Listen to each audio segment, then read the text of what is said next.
Mesdemoiselles, mesdames et messieurs, bonjour à toutes, bonjour à tous, bienvenue sur le 28.tv.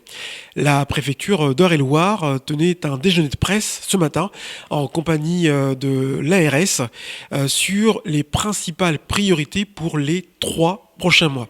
Je vous propose de les découvrir en images.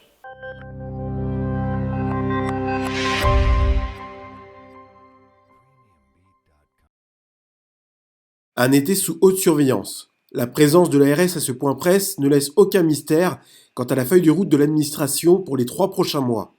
La vaccination est l'un des principaux enjeux des vacances afin d'éviter de nouvelles mesures à la rentrée. Les principales priorités de la préfecture, c'est encore toujours le Covid. Le Covid à la fois versus sanitaire avec cette intense poursuite de la vaccination vers le aller vers, c'est-à-dire un peu changement de régime, plus seulement les grands centres, mais plutôt toucher les endroits où il y a le moins de gens vaccinés, les quartiers, Dreux, Vernouillet, Chartres, où nous allons aller vers les gens, donc par un bus, où nous allons nous déplacer pour améliorer, j'ai envie de dire, l'écoute des gens et des familles, pas seulement des jeunes. On se prépare à une augmentation du taux de pénétration du variant Delta, le variant indien, puisque aujourd'hui, sur l'ensemble des tests PCR qui sont réalisés, on est à peu près à 16-17% de pénétration, c'est-à-dire d'invasion de ce variant, et on présume effectivement que ça va augmenter dans le mois même. La Covid-19 fait dans son sillage de nombreux dommages collatéraux tels que les violences intrafamiliales, avec une inquiétude particulière pour les violences conjugales en hausse dans notre département.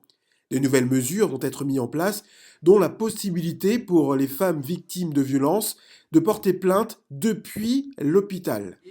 L'idée, c'est que, comme l'a dit Mme le préfet dans ses histoires, c'est le recueil de la parole de la personne, d'abord l'expression de la problématique, et puis le souhait ensuite d'aller jusqu'à un dépôt de plainte. Et donc il y a une difficulté, là il y a un aspect, on va dire, psychologique de l'abord des choses, et donc le travail qui est fait avec les établissements hospitaliers, c'est comment recueillir cette parole. Et puis ensuite, c'est d'essayer de porter la personne jusqu'à l'inciter à faire un dépôt de plainte. Et il y a un système qui a été introduit dans le code de procédure pénale qui permet le dépôt de plainte simplifié, c'est-à-dire que c'est la personne qui donne son intention de porter plainte, et l'information serait portée directement en justice. L'État souhaite également porter son attention sur les jeunes issus des quartiers. La situation sanitaire contraint nombre d'entre eux à rester à la maison, leur empêchant de retourner voir leur famille d'origine. Ça fait le deuxième été où les jeunes des quartiers souvent n'ont pas pu repartir à l'étranger dans leur famille lointaine, mais dans leur famille d'origine. Et donc on avait bien vu l'année dernière qu'il y avait eu quand même beaucoup d'isolement, beaucoup de désœuvrement qui probablement nous faisaient craindre souvent des actions un peu compliquées. Donc cette année nous avons vraiment mis le paquet, non pas le parquet, le paquet sur quartier d'été, puisque sur l'ensemble de l'agglomération chartraine, nous avons 67 000 euros qui ont été mis en crédit supplémentaire sur quartier d'été. Alors je vous donne des exemples. La ville de Lucé, c'est par exemple Festive été, atelier sport-vacances, des offres spécifiques de sorties intergénérationnelles sur le musée, les cinémas, des veillées à thème, des activités sportives. Mainvilliers, idem, stages sportifs, cahiers de vacances. Ce qu'on souhaite à tout prix, c'est pouvoir que les jeunes sortent avec leur famille.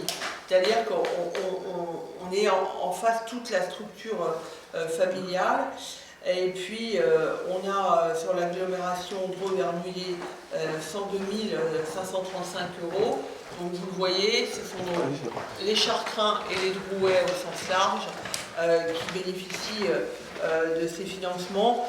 Une large partie de ce déjeuner de presse était également consacrée à l'économie du département, avec l'annonce de 163 millions d'euros affectés aux entreprises dans le cadre du projet France Relance. Également, 105 millions d'euros dans le cadre du Fonds de solidarité ont été consacrés aux entrepreneurs d'Eure-et-Loir.